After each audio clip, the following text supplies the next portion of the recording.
Circulatory system, परिसंचरण तंत्र जिसमें ब्लड, हार्ट, इन सब का अध्ययन करेंगे। इसी तरीके से एक्सक्रीटरी सिस्टम यानी उत्सर्जन तंत्र जिसमें किडनी का पूरा फंक्शन हम देखेंगे। फिर है रेस्पिरेटरी सिस्टम, श्वसन तंत्र जिसमें हम लंग्स वगैरह के बारे में अध्ययन करेंगे। और फिर एंडोक्राइन सिस्टम जिसमें हम बॉडी में पाए जाने वाली सभी ग्रंथियां जो अंतःस्रावी ग्रंथियां हैं या बहिस्रावी ग्रंथियां हैं, दोनों को रिलेट करके पढ़ेंगे। तो इस तरीके से पूरे बॉडी सिस्टम का अध्ययन हम यहाँ पे करेंगे और उनसे संबंधित शरीर के अंगों के बारे में भी चर्चा करेंगे। फिर उसके बाद अगला आता है न्यूट्रिशन, जिसे हम हिंदी में कहते हैं पोषण। तो मनुष्य के शरीर में पोषण किस तरीके से होता है, यानी कोई भी ह्यूमन, दैट मीन्स कि जब मनुष्य भोजन को ग्रहण करता है यानी फूड का इंजेक्शन करता है, भोज्य पदार्थों का जब अंतर ग्रहण करता है, तो वो भोजन किस तरीके से डाइजेस्ट होता है, उसका पाचन कैसे होता है, और पाचन की क्रिया के बाद आपके शरीर को जो भी पोषक पदार्थ मिलते हैं, उन पोषक पदार्थों के द्वारा किस प्रकार से एनर्जी मिलती है, और हमारे खाद्य पदार्थ में कितने प्रकार के पोषक पदार्थ हैं, यानी कितने टाइप्स के न्यूट्रिएंट्स हैं, उन सभी पोषक पदार्थों का हम इंडिविजुअली एक एक करके अध्ययन करेंगे, स्टडी करेंगे। क्योंकि क्वेश्चन यहीं से पूछता है, जैसे कार्बोहाइड्रेट, फैट यानी वसा, प्रोटीन, विटामिन, मिनरल यानी खनिज, और सॉल्ट यानी लवण। तो इन सभी का एक एक करके अध्ययन करेंगे और देखेंगे कि इनकी रासायनिक संरचना कैसी है, किन तत्वों से मिलकर इनका निर्माण होता है, ये कितने प्रकार के हैं, और इसके अलावा इनकी कमी से क्या हो सकता है, अधिकता से क्या हो सकता है, और इनको एक सुटेबल डाइट में या एक हेल्दी डाइट में सामान्य व्यक्ति को कितना आवश्यक है ये तत्व, ये भी हम देखेंगे। ये सभी चीजें कितनी मात्रा में स्वस्थ के लिए या स्वास्थ्य के लिए आवश्यक है या स्वस्थ शरीर के लिए आवश्यक है, और इनकी कमी से अगर कोई बीमारी होती है या अधिकता से कोई समस्याएं आती हैं, तो उन समस्याओं के बारे में भी पढ़ेंगे और उनसे भी अवगत होंगे। तो ये सारी चीजें हम यहाँ पोषण पे पढ़ेंगे। इसके बाद हम पढ़ेंगे एक सबसे इंपॉर्टेंट टॉपिक है बायोलॉजी का, जिसे हम कोशिका कहते हैं। कोशिका से भी प्रायः क्वेश्चन पूछे जाते हैं परीक्षाओं में, बहुत ही प्रायः आपने देखा होगा कि ज्यादातर कभी कभी क्वेश्चन सेल से जरूर पूछा जाता है। वो कभी डायरेक्ट हो सकते हैं या कभी कभी इनडायरेक्टली भी पूछे जाते हैं, ठीक है। फिर उसके बाद है आपका प्लांट किंगडम। प्लांट किंगडम जिसे पादप जगत कहते हैं। देखिए, प्लांट किंगडम थर्ड टॉपिक है आपका। इसका मैंने पहले ही आपसे कहा है कि बिल्कुल सिलेबस के अकॉर्डिंग मैंने डिवाइड किया है, क्योंकि कोई भी ऐसी चीज एग्जाम के प्रिपरेशन से पहले नहीं पढ़नी चाहिए जो हमारे लिए अनावश्यक है। यानी कहा भी जाता है, आपने सुना होगा कि वो चीजें जानना बहुत जरूरी है कि हमें क्या नहीं पढ़ना है, बशर्ते इसके कि हमें क्या पढ़ना है। चलिए, तो प्लांट किंगडम भी आपके एग्जाम में या एग्जामिनेशन के पॉइंट ऑफ व्यू से बहुत इंपॉर्टेंट है, जिसे हिंदी में पादप जगत कहते हैं।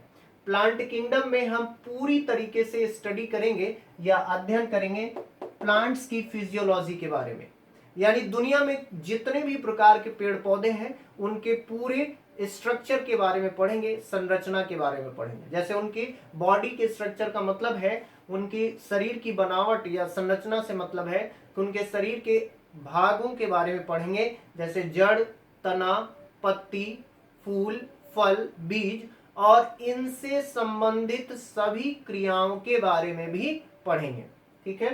तो एक तरीके से आप कह सकते हैं कि फिजियोलॉजी देखने में बहुत छोटा सा टॉपिक है, लेकिन काफी ज्यादा होलिस्टिक लेवल पे है, यानी काफी बड़ा पोर्शन है। और सबसे ज्यादा क्वेश्चन, वो चाहे पादप आकार की हो या फिर मानव आकार की हो, इससे सबसे ज्यादा क्वेश्चन पूछे जाते हैं। यहां तक कि 70% पोर्शन, पूरा 70% बायो का जो पोर्शन है, 70 से 75% पोर्शन वो पूरा आकारिकी का पोर्शन ही कवर कर लेता है, यानी मानव आकार की हो या पादप आकार की हो। इसके बाद जैसे हमने मनुष्य के न्यूट्रिशन के बारे में पढ़ा, ठीक उसी तरीके से है हम प्लांट्स के न्यूट्रिशन के बारे में भी पढ़ेंगे। प्लांट्स के न्यूट्रिशन का मतलब है कि पौधों में किस प्रकार से पोषण होता है, इसके बारे में भी हम अध्ययन करेंगे और देखेंगे कि किस तरीके से पौधों को क्या क्या चीजें आवश्यक हैं, जैसे उन्हें खनिज तत्व, मिनरल्स यानी सॉल्ट, लवण और इसके अलावा पानी की आवश्यकता होती है और फर्टिलाइजर्स की आवश्यकता होती है, सूर्य के प्रकाश की आवश्यकता होती है। तो इन सभी चीजों का वो अवशोषण अपने शरीर के किन भागों के द्वारा करता है, और इन्हीं चीजों के बारे में हम यहाँ पे पढ़ेंगे। जैसे एक बहुत ही छोटा सा एग्जाम्पल मैं आपको बताऊं कि आप सब जानते हैं कि प्रकाश संश्लेषण की क्रिया में, फोटोसिंथेसिस के प्रोसेस में या प्रकाश संश्लेषण की क्रिया में, या आप कह सकते हैं कि प्रकाश संश्लेषण की क्रिया द्वारा कोई भी पौधा अपना भोजन स्वयं बनाता है। यह आप सबको पता है। आपको यह भी पता होगा, कुछ लोगों को नॉर्मल है कि सूर्य का प्रकाश और कार्बन डाइऑक्साइड और वाटर, ये तीन चीजें बहुत आवश्यक हैं फोटोसिंथेसिस या प्रकाश संश्लेषण की क्रिया के लिए। लेकिन अगर मैं आपसे ये कहूं कि सूर्य से आने वाला प्रकाश, सपोज दैट कि मान लीजिए कि ये एक पौधा है, ठीक है, थोड़ी देर के लिए आप देख लीजिए, ये एक पौधा है और ये मान लीजिए सन है, ठीक है। तो सन से आने वाली जो रेज है, जिसे हम सूर्यातप भी कह सकते हैं या सूर्य के प्रकाश कह सकते हैं, सूर्य का प्रकाश कह सकते हैं। तो सन से आने वाली ये रेज या सूर्य का प्रकाश जो है, ये इस प्लांट तक पहुंचेगा और ये प्लांट या पौधा इसे एब्जॉर्ब कर लेता है। तो आप में से क्या कोई मुझे ये बता सकता है कि पौधे का कौन सा भाग सूर्य के प्रकाश को अवशोषित करता है? आपके पास 10 सेकेंड का समय है, मुझे कमेंट बॉक्स में बताएं।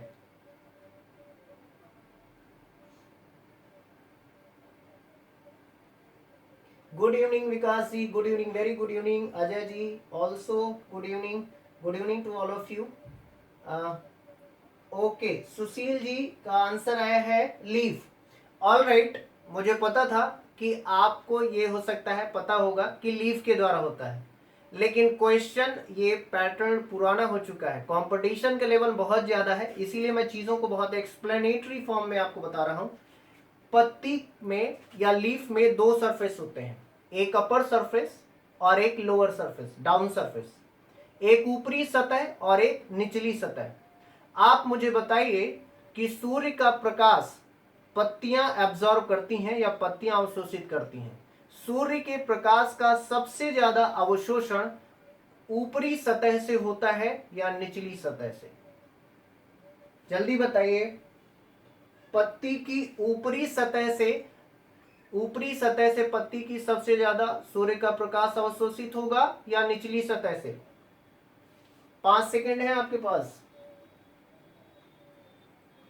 बताइए प्लीज।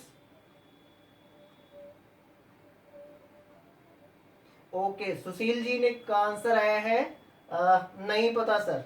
ऑल राइट, कोई बात नहीं। देखिए, बहुत सिंपल सा क्वेश्चन था मेरा। मैंने कहा ना कि साइंस भी ट्रिक है, कुछ भी नहीं है इसमें, बस ट्रिक से आपको चीजें मेरे साथ पढ़नी है कंटिन्यू होकर के। रेगुलर आपको बस पढ़ना है क्लास, कोई भी क्वेश्चन आपका बाहर नहीं जाएगा। जहां पे मैक्सिमम क्लोरोफिल होगा, सोचकर देखिए, जहां पे मैक्सिमम क्लोरोफिल होगा, हरित लवक होगा, वहीं से मैक्सिमम सूर्य के प्रकाश का या सन रेज का एब्जॉर्प्शन होगा। अब अगर आप पत्ती को देखें तो पत्ती में मैक्सिमम क्लोरोफिल का पार्ट कहां होगा, हरित लवक सबसे ज्यादा कहां होगा? अब ये कैसे पता लगेगा?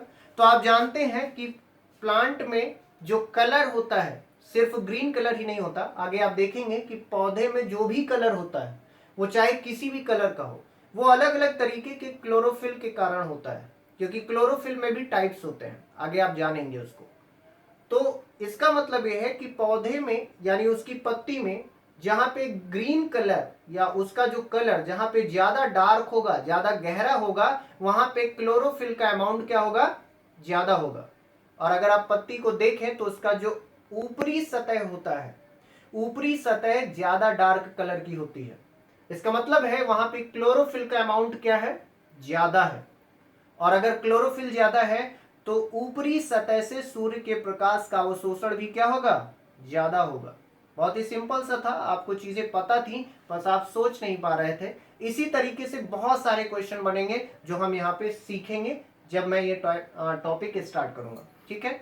फिर इसी तरीके से हम न्यूट्रिशन में सारी चीजें पढ़ेंगे और पूरा आपका जो सिलेबस है बायो का वो इन्हीं चैप्टर्स या इन्हीं टॉपिक्स के इर्द गिर्द पूरी तरीके से घूमता है। तो चलिए सबसे पहले मैं स्टार्ट करूंगा, क्योंकि मैक्सिमम नंबर ऑफ क्वेश्चन इनमें से अगर मैं कंपैरिजन करूं तो ह्यूमन फिजियोलॉजी में से पूछ सकता है। और सबसे बड़ी बात कि ह्यूमन फिजियोलॉजी के लिए आप कोशिश करिएगा कि पेन कॉपी का यूज कम करेंगे मेरी क्लास में। वो इसलिए क्योंकि बिल्कुल हम डायरेक्टली पढ़ रहे हैं। लाइव क्लास का मतलब ही होता है कि we are in front of each other and ना फेसिंग टू ईच अदर। हम सभी एक सामने बैठे हैं एक दूसरे को और एक दूसरे को फेस कर रहे हैं, देख रहे हैं, है ना। तो बिल्कुल लाइव क्लास का मतलब ये होता है कि it is just like a feeling of the offline classes. Offline class की तरह ही फील करने का जैसा है, ठीक है। ह्यूमन फिजियोलॉजी या मानव आकारिकी में हमें सिर्फ मनुष्य के शरीर के बारे में पढ़ना है और आपको ज्यादा से ज्यादा टाइम बोर्ड पे ध्यान देना है, मेरे वर्ड्स को सुनना है और उन वर्ड्स को अपनी बॉडी की चीजों से आपको रिलेट करके, आपकी बॉडी की चीजों से रिलेट करके समझना है।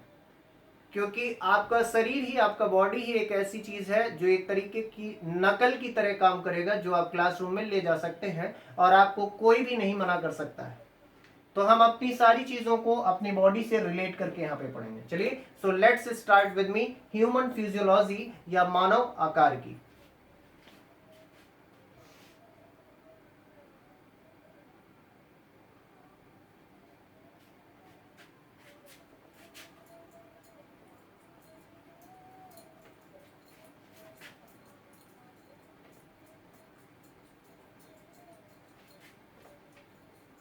ह्यूमन फिजियोलॉजी या मानव आकार की। और मानव आकार की में या ह्यूमन फिजियोलॉजी में हमें बॉडी के सिस्टम्स को पढ़ने हैं, मनुष्य के शरीर के तंत्रों को पढ़ना है।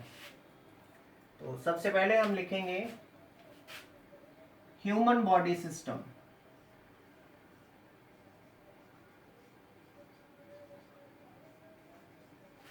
ह्यूमन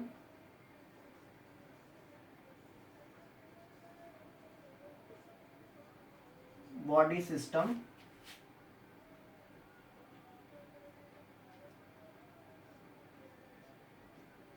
मानव शरीर के तंत्र या मानव शरीर तंत्र,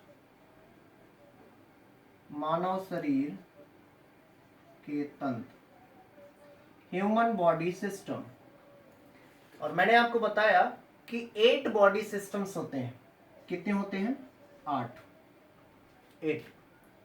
अब इनको याद करना है? बिल्कुल याद नहीं करना, बहुत आसान है और आप सब खुद बता सकते हैं। अभी आप सब स्वयं बताएंगे। चलिए, अब आप मुझे बताइए, मनुष्य के शरीर में, ह्यूमन बॉडी में सबसे अंदर कौन सा ऐसा पार्ट है जो पूरे शरीर को आकार प्रदान करता है? अगर बॉडी से वो निकाल दिया जाए तो हमारा शरीर बिल्कुल भी ना तो खड़ा हो सकता है, ना तो कोई शेप होगा, ना आकार होगा, ना चल सकते हैं हम, ना फिर सकते हैं, कुछ भी नहीं हो सकता। जैसे मकान में आयरन की रॉड्स डाली जाती हैं, लोहे की छड़ें डाली जाती हैं, चाहे वो दीवार हो, पिलर्स हो या ऊपर लेंटर में हो, कहीं भी हो, उसी तरीके से हमारी बॉडी में भी कुछ रॉड्स का एक स्ट्रक्चर है, शेप है, और वो किसके द्वारा है? बोन्स के द्वारा, हड्डियों के द्वारा। किसके द्वारा है? हड्डियों के द्वारा है। हाँ, very good Sushil ji, very good. तो बोन्स के द्वारा है, और बोन्स का वो स्ट्रक्चर, हड्डियों का वो ढांचा क्या कहलाता है? स्केलेटल सिस्टम, जिसे आप कंकाल तंत्र भी कहते हैं। स्केलेटल सिस्टम या कंकाल तंत्र। अब जैसे ही हड्डियों का ढांचा बन जाएगा, स्केलेटल सिस्टम तैयार हो जाएगा, तो फिर उसमें क्या चाहिए चीजें आपको? फिर उसके अंदर कहीं ना कहीं आपको क्या जरूरत होगी? कुछ पर्टिकुलर ऑर्गन्स की जरूरत होगी, जैसे ब्लड वगैरह, ऐसी सारी चीजें आपको जरूरत होंगी। तो ब्लड वगैरह किस में आता है? परिसंचरण तंत्र में,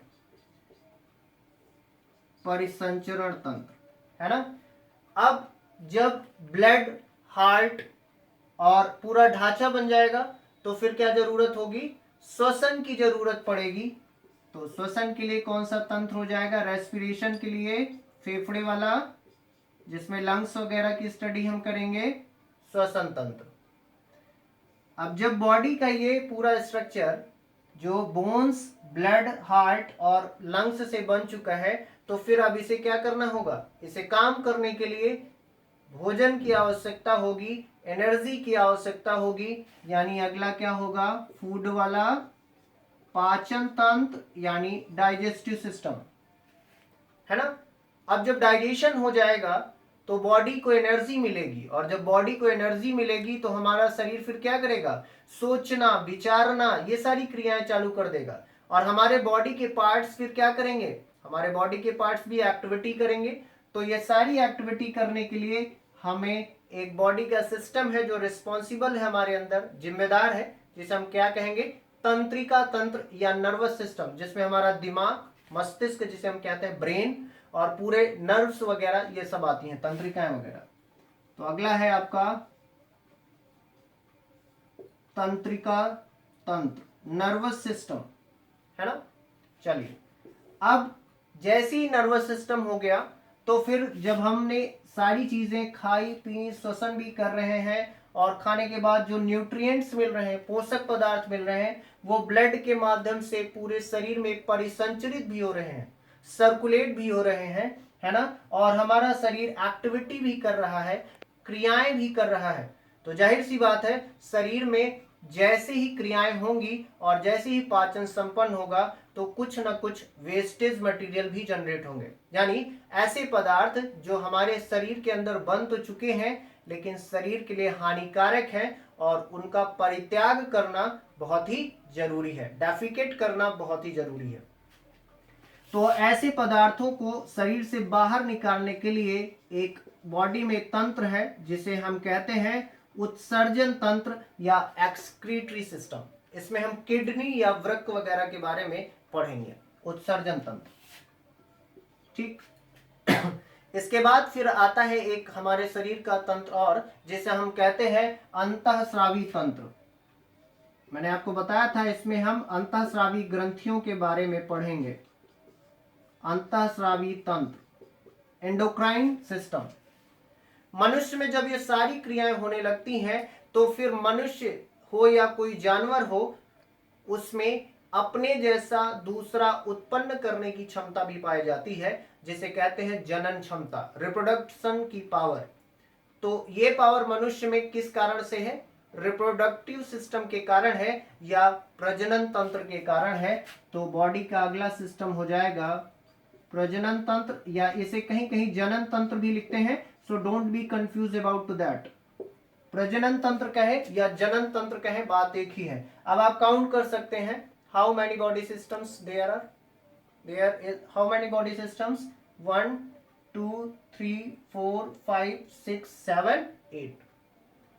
शरीर के 8 तंत्र मैंने बिल्कुल आपको नहीं पढ़ाया, आपने स्वयं काउंट किए हैं और स्वयं अपने बॉडी से कंपैरिजन किया है और कंपैरिजन करके चीजों को लिखा है ना।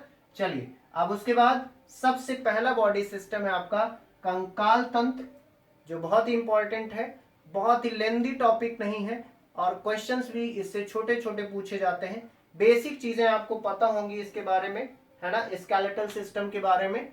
जैसे मनुष्य के शरीर में कितनी हड्डियां होती हैं? अगर मैं आपसे पूछूं एक स्वस्थ मनुष्य के शरीर में कितनी हड्डियां होती हैं? चलिए, सबसे पहले यहीं से थोड़ा चर्चा करते हैं कंकाल तंत्र के बारे में। मनुष्य के शरीर में कितनी हड्डियां होती हैं? कमेंट करके बताएं। 5 सेकंड का टाइम है आपके पास। सुशील जी, देवेंद्र जी, 206। ऑल राइट, बहुत ही सिंपल क्वेश्चन, इसलिए मैंने आपसे पूछा था कि मनुष्य के शरीर में कितनी हड्डियां होती हैं? 206। लेकिन अगर मैं आपसे थोड़ा सा इसे ट्विस्ट कर दूं क्वेश्चन को, कि एक नवजात शिशु के शरीर में, न्यू बॉर्न बेबी जो अभी अभी जन्मा हो, नवजात शिशु के शरीर में कितनी हड्डियां होती हैं, और एक बालक में कितनी हड्डियां होती हैं? मेरे शब्द को ध्यान से समझिएगा, ये क्वेश्चन पूछे भी जा चुके हैं और आगे भी पूछे जा सकते हैं। नवजात शिशु, न्यू बॉर्न बेबी, और एक बालक, या जिसे मैं आप कहें बेबी, वर्ड को समझिएगा, नवजात शिशु, बालक या बेबी, या फिर एडल्ट। इन तीनों की बात करें तो इन तीनों में, तीनों का बताइए आप मुझे, किसमें कितनी हड्डी होंगी? बताइए। नवजात शिशु में कितनी हड्डियां होंगी? न्यूबॉर्न बेबी में, न्यूबॉर्न बेबी में या नवजात शिशु में कितनी हड्डियां होंगी? और एक एडल्ट में या युवा व्यक्ति में कितनी हड्डियां होंगी? और एक बालक में या बेबी में कितनी होंगी? एडल्ट में यानी किसी युवा व्यक्ति में, एक बेबी में,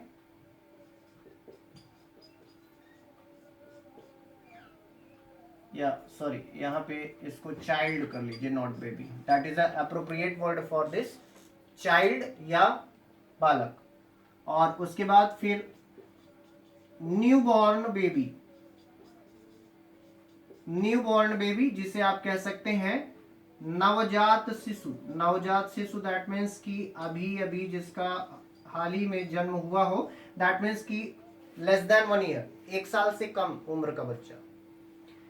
तो किसी एडल्ट में 206 बोन्स होंगी और चाइल्ड की बात करें तो 208, और अगर न्यूजात यानी नवजात शिशु की बात करें, न्यूबॉर्न बेबी की बात करें तो इसमें 300 बोन्स होती हैं।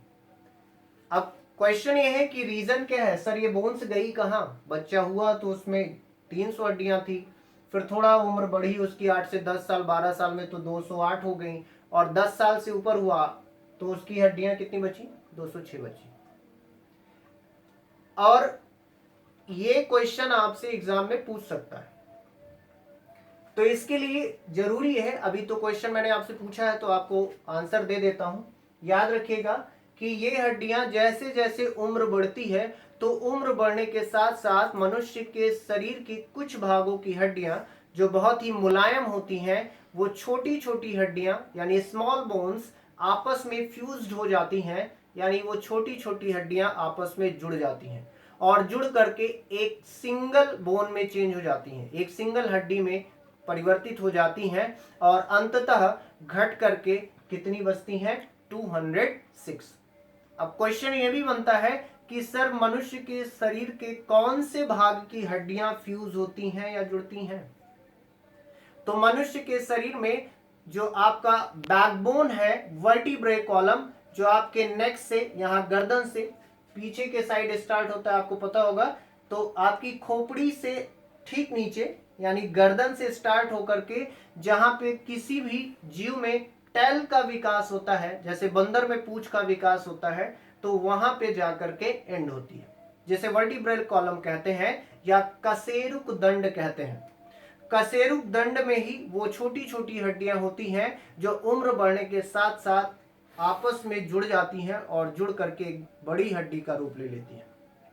इस तरीके से आगे आप देखेंगे, सारी चीजों को सीखेंगे और फाइनली 206 हड्डियां बचती हैं। ठीक है, तो इसी को हम आगे नेक्स्ट क्लास में डिस्कस करेंगे और पूरे तन्मयता के साथ, लगन के साथ, विद फिगर, एक एक फिगर, बॉडी के एक एक पार्ट का पूरा फिगरेटिव स्टडी मैं आपको करवाऊंगा and ready to attend the class on tomorrow. बिल्कुल सेम टाइम पे चीजें आपको इन्फॉर्म कर दी जाएंगी और इसी समय पर, इसी जगह पर हमें फिर मिलेंगे इसी टॉपिक के साथ। आज के लिए बहुत बहुत धन्यवाद। Thanks and thank you very much.